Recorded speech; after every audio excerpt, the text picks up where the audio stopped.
Risk is literally the trade-off in life for growth. You have to take risks.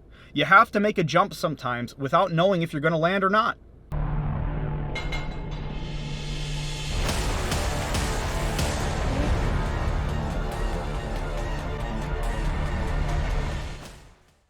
What's going on, brother? Welcome to day 3 of morning motivation. And if you made it this far, congratulations to you. And also thank you for supporting my channel. Thank you for taking the time to view this video. And also congratulations to you to taking an opportunity to reinvest into yourself, to invest your attention into something that can help you reflect and ultimately help you become a better person.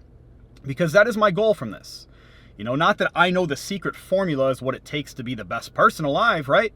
Everybody's got their own way, but what I think you can get value from is seeing the reflections of other people, the lessons that they've learned, and maybe adopt some of the mentality and tactics that they employ inside of their life. And that's very important that we learn to continuously evolve who we are, because it's very easy for us to get stuck in the old patterns of believing who we used to be. You know, or even who we were told to be.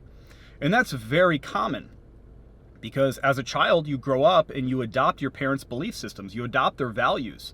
You know, you witness them as a child and they are your first source of learning and your first source of identification with the world. It's like, you know, you learn everything through them and then you take those lessons into your life and apply them into figuring out who you are. And sometimes you take those stories with you for too long. I'll give you an example. I grew up very poor. I grew up about 30 minutes north of Detroit in a trailer park, and there's about 8 people living inside the trailer with me. You know, it was my parents, all my siblings, and my grandma and one of my aunts, and everybody was living inside of a single trailer. And when you grow up poor, you become very resourceful, and I definitely think that's a positive trait. But the issue is that resourcefulness can also make you think very little of possibilities. You know, it can close you off to the opportunity of maybe seeking assistance or help because you were taught that you can't, right? You were taught that you have to do everything yourself because getting outside help and assistance costs money. That is until you wait till things get bad enough financially and then you ask the government for assistance. So there was 2 things that really stuck with me growing up. Either try to do it yourself and figure it out because you can't afford to seek professional guidance, which is a terrible way to grow, by the way. I mean, it makes you resourceful, but it's a terrible way to close you off.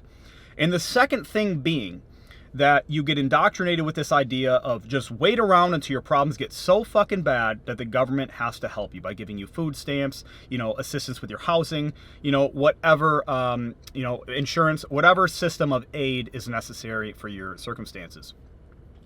And those can stick with you for a long period of time. It indoctrinates a poverty mindset, you know, which is like, I need to wait till shit gets so bad before I do something about fixing it, you know, which was waiting around for the government's assistance. Or that I can't seek anybody's help because I don't deserve it, because I can't afford it. And that mentality stuck with me for a very long time. And it's what you call a poverty mindset. It limits your growth in so many ways. And I think the thing that allowed me to break out of that was fitness. Because being around positive influences inside of the gym was much different than I was used to. You know, growing up in the trailer park, I was around criminals, vandals, bullies, drug dealers. You know, I was around so many different negative influences that it can definitely play a long-term role in changing who I believe I was, right? Because if you're constantly around a single environment, you're like, okay, well, this is who I am eventually. And it's not that you have that conscious idea of your identity. It's that it's so ingrained in who you are unconsciously that you don't even realize it's taking place. And what ends up happening from that is that you create behaviors, and those behaviors can become very destructive to your life and not just limit your growth, but take you in the opposite direction. You know, it can destroy you. It can limit you severely in life. And there's so many possibilities and opportunities once you open yourself up to an abundant mentality and get out of a poverty mentality.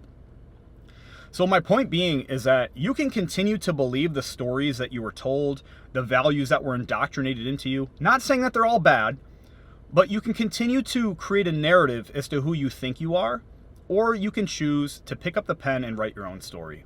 You can choose to be somebody different. You know, you can choose to say, you know what? I've had enough of this. I'm going to choose who I want to be moving forward. Because otherwise you get stuck in the same belief systems of, I'm not good enough, I'm not deserving, I can't have, I'm not worth. And that really puts you into a negative headspace. It puts you in a low frequency. And if you believe the law of attraction, which I do, Quantum physics says that, when you put something out into the world, you change the energy field around you and you bring those things to you, which is why gratitude is so important. So you must learn to reprogram your mindset. So you're not believing the same old redundant patterns that are keeping you stuck, because it can be very, very difficult to grow in life when you believe that you're somebody that you're not. And it could bring an anchor to you. And we don't want that, because we don't want to stop growing in life, because otherwise you go backwards. I think one other thing that's important about reaffirming and changing your identity, and the reflective process that goes into that, is being able to not just shape your future, but also it makes you risk averse. If you constantly have negative thought patterns, limiting beliefs that restrict you from growing in some way in your life, it's going to make you very risk averse, because you feel like your identity is threatened constantly. We need purpose and we need identity in this world.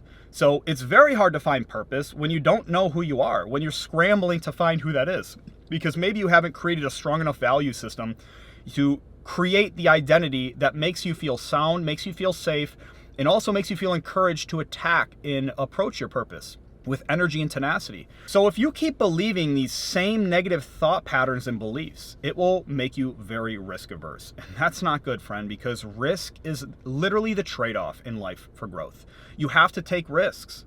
You have to make a jump sometimes without knowing if you're going to land or not. Without knowing what's at the bottom of the trench that you're jumping over.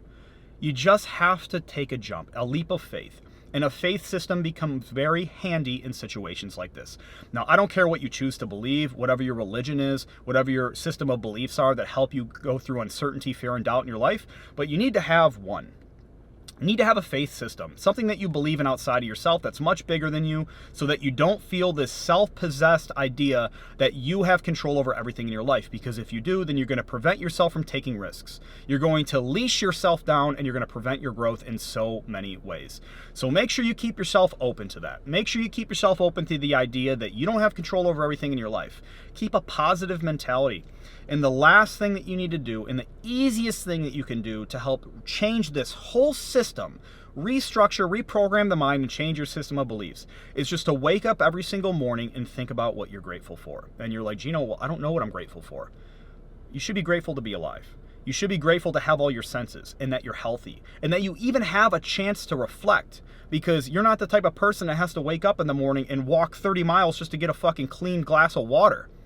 You're not the person who is constantly being threatened by a native tribe that wants to kill you because you're on their land, right? Like, there's so many negatives in the world that you could be experiencing, and your reality can be shaped in such a different way.